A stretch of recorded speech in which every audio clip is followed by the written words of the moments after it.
بسم اللہ الرحمن الرحیم۔ اقرا حفاظ سیکنڈری اسکول پشاور زون کی طرف سے 9th کے سبجیکٹ فزکس کا آج ہم لیکچر نمبر 9 سٹارٹ کرتے ہیں۔ بسم اللہ الرحمن الرحیم۔ لینئر مومنٹم آج کا ٹاپک ہمارا ہے کہ یہ دیکھنا ہے کہ کسی باڈی کے اندر موشن کی مقدار کیا ہے. What is the quantity of what is linear momentum? So the quantity of motion in a body is called momentum. Momentum کا مطلب ہوگا کہ ایک آبجیکٹ ہے اور اس کے اندر ہم نے اماؤنٹ آف موشن دیکھنی ہے کہ کتنی مقدار ہے موشن اس کے اندر. تو یہ ڈپینڈ کرتا ہے اس کی ویلوسٹی اور اس کے ماس کے اوپر. تو the linear momentum p of an object is the product of object's mass m and the velocity v. تو mathematically p is equal to mv. Momentum کو p سے ریپرزینٹ کیا جاتا ہے. تو momentum is the product of body's mass and its velocity. کسی object کی mass اور ویلاسٹی کے پروڈکٹ کو مومنٹم کہتے ہیں. کسی آبجیکٹ کے ماس اور ویلاسٹی کے ملٹیپلیکیشن کو مومنٹم کہتے ہیں. اس کا مطلب یہ ہے کہ اگر کوئی باڈی ریسٹ میں ہے تو اس کے اندر مومنٹم بھی زیرو ہوگا. وجہ اس کی یہ ہے کہ وہ باڈی ریسٹ میں ہے. تو ریسٹ میں ہے تو اس کا مومنٹم زیرو ہوگا. مومنٹم کیوں زیرو ہوگا؟ ماس تو اس کا ہے. لہذا اگر ماس کو زیرو سے ملٹیپلائی کیا جائے، ویلاسٹی چونکہ زیرو ہے، ریسٹ میں ہے، لہذا اس کا مومنٹم زیرو ہوگا. تو لہذا مومنٹم جو ہیں، اور یہ تو ہو نہیں سکتا کوئی کہ باڈی جو ہے کوئی باڈی جو ہے اس کا ماس زیرو ہو اور اس کے اندر موشن ہو. تو اگر کسی باڈی کا ماس زیرو ہے اس کا مطلب کہ وہ باڈی ہے ہی نہیں. وہ باڈی ہے ہی نہیں. جب ہے ہی نہیں تو اس کا مومنٹم کہاں سے آ گیا؟ لہذا جب ایک باڈی موشن میں ہے تو اس کی ویلاسٹی ہوگی، اور اگر ویلاسٹی اور ماس کو ملٹیپلائی کیا جائے تو اس سے جو آنسر آتا ہے وہ مومنٹم کہلائے گا. تو لینئر مومنٹم جو ہیں یہ ایک ویکٹر کوانٹٹی ہے اور اس کی ڈائریکشن ویلاسٹی ہی کے ڈائریکشن میں ہوگی.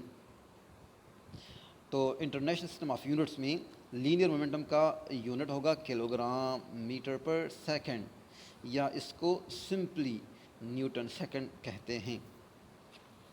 تو مومنٹم جو ہیں یہ کوانٹٹی آف موشن کو میجر کرنے کا نام ہے.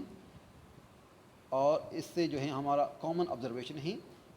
اگر ہم مومنٹم کو سمجھنا چاہیں تو مومنٹم کو اس طرح ہم سمجھ سکتے ہیں کہ مثلا آپ دو باڈیز ہیں اور دونوں جو ہیں سیم ویلاسٹی کے ساتھ موشن کرتے ہیں. مثلا ایک ٹرک ہے اور ایک کار ہے. ٹرک اور کار جو ہیں دونوں میں سے دونوں کی سپیڈ سیم ہیں. تو کس کو روکنا زیادہ آسان یا کس کو روکنا زیادہ مشکل ہوگا؟ تو لازمی بات ہے کہ کار کو روکنا ایک ٹرک کے روکنے سے زیادہ آسان ہوتا ہے، یا ایک ٹرک کو روکنا کار کی بنسبت زیادہ مشکل ہوتا ہے. وجہ اس کی کیا ہے؟ وجہ اس کی ماس ہے. کیونکہ کار کا ماس کم ہے لہذا اس کو روکنا آسان ہوتا ہے، اور ایک ٹرک کو روکنا کیوں مشکل ہوتا ہے؟ اس کا ماس زیادہ، حالانکہ اسپیڈ دونوں کی سیم ہے. اسی طرح اگر دو کوانٹٹیز، دو چیزیں ہیں، دو آبجیکٹس ہیں اور دونوں کا جو ہے ماس سیم ہے، ماس سیم ہے لیکن سپیڈ ڈفرینٹ ہے. مثلا دو ڈرم ہیں، ایک کا ماس 50 kg ہے اور دوسرے کا جو ہے ڈرم کا ماس جو ہے دو ڈرم ہے اور دونوں کا ماس سیم ہے. دو ڈرم ہیں اور فار ایگزامپل تارکول کا ڈرم ہے اور دونوں جو ہے آ رہے ہیں، ایک سلولی آ رہا ہے اور ایک فاسٹلی آ رہا ہے. اب کس ڈرم کو روکنا آسان اور کس ڈرم کو روکنا مشکل ہوگا؟ لازمی جو سلولی آ رہا ہے اس کو روکنا آسان ہوتا ہے، اور جو فاسٹلی آ رہا ہے، تیز آ رہا ہے، اس کا سپیڈ زیادہ ہے لہذا اس کو روکنا مشکل ہوتا ہے. کہنے کی بات یہ ہے کہ کوانٹٹی آف موشن ڈیپینڈ کرتا ہے ماس اور ویلاسٹی کے اوپر. تو اگر ماس سیم ہو اور ویلاسٹی ڈفرینٹ ہو تو کوانٹٹی آف موشن اس میں زیادہ ہوگا جس کا سپیڈ زیادہ ہوگا. اور اگر سپیڈ سیم ہو اور ماس ڈفرینٹ ہو تو جس کا ماس زیادہ ہوگا اس کے اندر مومنٹم بھی زیادہ ہوگا. اب یہاں پر آپ دیکھیں کہ ایک ایئر گن ہیں. تو ایئر گن کا جو ہے ایئر گن کے جو بلٹ ہیں اس کے اندر جو آئرن شوٹ ہیں اس کا ماس 6 گرام ہے، 0.006 کلو گرام کے برابر ہیں، اور اس کی ویلاسٹی 62 میٹر پر سیکنڈ ہے۔ تو ڈیفینیشن کے مطابق اس آئرن شوٹ کا مومنٹم کتنا ہوگا؟ P is equal to M we.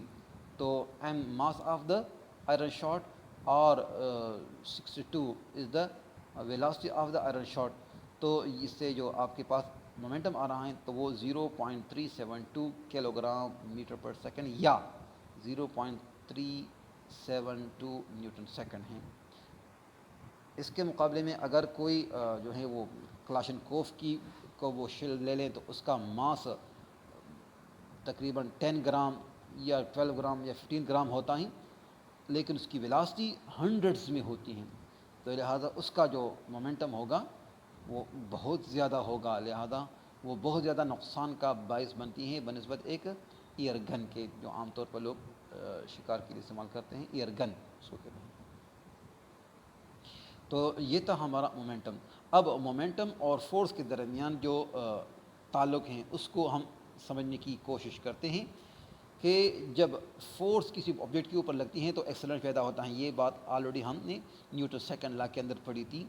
Newton second law میں ہم نے پڑھا تھا کہ جب بھی کسی باڈی کے اوپر فورس لگتا ہے تو اس کے اندر ایکسلریشن پیدا ہوتی ہیں، اور وہ فورس ایم اے کے برابر ہوتی ہے۔ Force is equal to M multiply A. M is the mass of the object and A is the acceleration of the object. اب ایکسلریشن جو ہیں یہ change in velocity per unit time کے برابر ہوتا ہے، تو لہذا اگر ایکسلریشن کی جگہ ہم change in velocity per unit time put کریں گے، a is equal to delta v divide by t, جو کہ وی ایف مائنس وی آئی ڈیوائڈ ٹی کے برابر ہیں، تو ایکویشن نمبر 1 میں اگر آپ ایکویشن نمبر 2 کو پٹ کریں گے تو F is equal to M multiply a کی جگہ آپ نے v F minus v I divide by delta t لگا دیا۔ اب ایم دونوں کے ساتھ ملٹیپلائی ہوگا، وی ایف کے ساتھ بھی اور وی آئی کے ساتھ بھی، تو ایف از اکول ٹو اگلا اسٹیپ آپ کے پاس آ جائے گا، اور F is equal to M we F minus M we I divide by T. اب یہاں پر ہمیں پتہ ہے کہ مومنٹم ایم اے کے ایم وی کے برابر، f p is equal to M v, تو یہاں پر m we f this is final momentum of the object and m we i is the initial momentum of the object. تو اگر m وی f اور m we i کی جگہ momentum کا جو ہے وہ سمبل لگایا جائے تو ایم وی ایف کی جگہ ہم پٹ کریں گے پی ایف مائنس، اور ایم وی آئی کی جگہ ہم پٹ کریں گے پی آئی۔ تو فائنل مومنٹم سے اگر انیشیل مومنٹم کو مائنس کریں گے تو یہ آئے گا چینج ان مومنٹم۔ تو چینج ان مومنٹم کی جگہ ہم سمبل لگاتے ہیں ڈیلٹا پی، تو delta p is equal p f minus p i, تو F is equal to delta p divide by delta t. Delta t means change in time, delta p is change in momentum. تو یہاں سے force کی ایک دوسری definition بھی نکل آئی، اور وہ یہ ہے کہ the time rate of change of linear momentum of body is equal to the net force acting on the body. This means that for sudden change in momentum, force is large and vice versa. اب اس بات کو آپ اچھی طرح سمجھ لیں کہ جو سڈن چینج ان مومنٹم ہے، سڈن چینج ان مومنٹم کا مطلب ہے کہ بعض اوقات مومنٹم یک دم چینج ہو جاتا ہے، یک دم سڈن چینج، تو اس سے بہت بڑا فورس پروڈیوس ہو جاتا ہے، اور اس بڑے فورس کی وجہ سے بعض اوقات نقصانات بہت زیادہ آتے ہیں۔ تو اگر میں آپ کو بتاؤں کہ اگر ایک شیشے کی گلاس ہے اور اس کو 10 میٹر کے ہائٹ سے کسی فرش پر پھینکیں گے،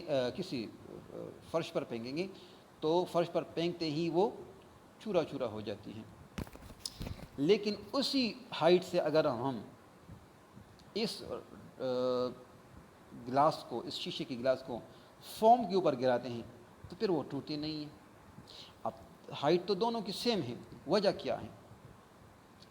تو جس وقت 10 میٹر کا ہائٹ سے ایک گلاس آ رہا تھا تو وہ آہستہ آہستہ وہ جو ہے اسپیڈ اپ ہوتا جا رہا تھا، یعنی اس کی مومنٹم آہستہ آہستہ انکریز ہو رہی تھی۔ جس وقت وہ فرش کے ساتھ ٹکراتا ہے تو ٹکرانے سے معمولی ٹائم پہلے اس کا جو ویلاسٹی تھا وہ میکسیمم تھا، لہذا اس کی مومنٹم بھی میکسیمم ہوگی، لیکن جو ہی یہ فرش کے ساتھ ٹکراتا ہے تو معمول ٹائم کے اندر اس کا مومنٹم یکدم زیرو ہو جاتا ہے، مومنٹم یکدم زیرو ہو جاتا ہے، جس کی وجہ سے ایک بہت بڑا فورس وہ پروڈیوس ہو جاتا ہے، اور وہی فورس اس شیشے کی گلاس کو توڑنے کا باعث بن جاتا ہے۔ اس کے مقابلے میں اگر اتنی ہی ہائٹ سے اس گلاس کو اگر ہم کسی فوم کے اوپر گراتے ہیں، کسی گدی کے اوپر گراتے ہیں، تو وہ فوم کے اوپر کے ٹکرانے سے وہ آہستہ سلو ڈاؤن ہوتا ہے، تو زیادہ ٹائم لگاتا ہے مومنٹم کو ریسٹ جو ہے وہ زیرو پر آنے میں، کم ٹائم زیادہ ٹائم لگتا ہے، تو زیادہ ٹائم کی وجہ سے فورس کم ہو جاتا ہے، تو یہاں پر سڈن چینج نہیں آتا، لہذا جب ٹائم زیادہ لگے گا اس مومنٹم کو ریسٹ میں آنے میں، تو اس وجہ سے وہ جو ہے فورس کم پیدا ہوتا ہے، اور کم فورس کی وجہ سے گلاس ٹوٹنے سے بچ جاتی ہیں۔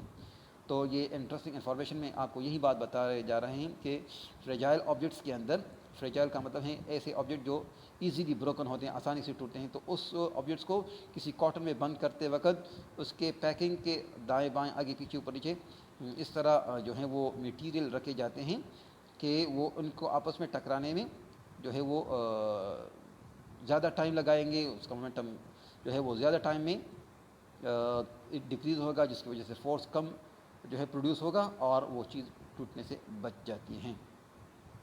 تو یہ تھا اس کا اپلیکیشن۔ اب یہاں پر جو ہیں ایک سالڈ ایگزامپل ہیں کہ ایک ماس آف کار ہے، ایک کار ہے جس کا ماس ہے 1200 کلو گرام، اور اس کی initial velocity 15 metre per second ہے، اور فائنل ویلوسٹی 0 ہے۔ اب اگر ٹائم انٹرول یعنی ڈیفارمنگ ٹائم 0.25 سیکنڈ ہو تو اس کا جو ہے کتنا فورس اپلائی کرے گا، اور اگر ٹائم انٹرول 0.04 سیکنڈ ہو تو پھر کتنا جو ہے وہ ٹائم فورس اپلائی کرے گا، ڈیفارمنگ فورس۔ تو اگر اس کا مطلب ہے کہ اگر یہ کار کسی ایسی چیز کے ساتھ ٹکرائے کہ اس کو ریسٹ میں لانے میں 0.25 سیکنڈ لگیں تو پھر کتنا فورس اپلائی کرے گا، اور اگر ٹائم 0.04 سیکنڈ ہو تو پھر کتنا فورس اپلائی کرے گا۔ تو آپ کے پاس جو ہیں فارمولہ موجود ہیں، F = ma، F = ma یا F = mvf - vi/t۔ تو یہاں پر vf بھی آپ کے پاس موجود ہے، vi بھی آپ کے پاس موجود ہے، ڈیلٹا ٹی دو ہیں، ایک کے لیے ڈیلٹا ٹی جو ہیں 0.25 ہے اور ایک دفعہ 0.04 ہیں۔ تو اب آپ نے ویلیوز پٹ کرنی ہے 1200 کلو گرام 0 - 15 / 0.25، جس سے آپ کے پاس آنسر آ رہا ہے -72,000 kilogram metre per second square, which is equal to newton. اب چونکہ وہ جا رہا ہے آگے کی طرف تو فورس اپلائی ہوتا ہے ایسٹ کی طرف، اب جا رہا ہے ایسٹ کی طرف اور فورس اپلائی ہوگا ویسٹ کی طرف، تو یہ فورس ہوگا 72,000 نیوٹن۔ اب یہی دوبارہ اس کو اپلائی کریں اور ڈیلٹا ٹی کی جگہ 0.04 لگائیں گے، تو اب آپ کے پاس آنسر آ رہا ہے 4,50,000 نیوٹن، 4,50,000 نیوٹن۔ تو یہاں پر آپ دیکھ سکتے ہیں کہ اگر کانٹیکٹ ٹائم جو ہے 0.25 ہو تو فورس 72,000 نیوٹن نکلتا ہے، اور اگر جو ہے ٹائم آف کانٹیکٹ وہ 0.04 نکلتا ہے، یعنی کم ٹائم میں جو ہے وہ مومنٹم ریسٹ میں آتا ہے، تو اس وقت 4,50,000 نیوٹن فورس اپلائی۔ تو ڈیفارمنگ فورس کون سا زیادہ ہوگا؟ جس کا ٹائم کم ہو۔ اس سے پتہ چلتا ہے کہ اگر کانٹیکٹ ٹائم کم ہو تو فورس زیادہ پروڈیوس ہوگا، اور اگر کانٹیکٹ ٹائم زیادہ ہو تو فورس کم پروڈیوس ہوتا ہے، اور پھر ڈیفارمنگ فورس بھی کم ہوگی۔ تو یہاں سے آپ کو پتہ چلا۔ اچھا جی، تو اس چیپٹر کے اندر، اس ٹاپک کے اندر ہم نے یہ پڑھا کہ مومنٹم کسے کہتے ہیں، اور مومنٹم جو ہے یہ product of mass and velocity کے برابر ہوتا ہے، اس کا یونٹ ہے نیوٹن سیکنڈ۔ اور پھر ہم نے چینج ان مومنٹم اور فورس کے درمیان جو ہے ایک تعلق کو دیکھا کہ فورس جو ہیں یہ rate of change of momentum کے برابر ہوتا ہے، تو rate of change of momentum میں جتنا ڈیلٹا ٹی کم ہوگا فورس زیادہ پروڈیوس ہوگا، ڈیلٹا ٹی زیادہ ہوگا تو فورس کم پروڈیوس ہوگا۔ اور اس میں ہم نے سالڈ ایگزامپل پڑھا ہے۔ انشاءاللہ امید ہے آپ کو آج کا لیکچر سمجھ آ چکا ہوگا۔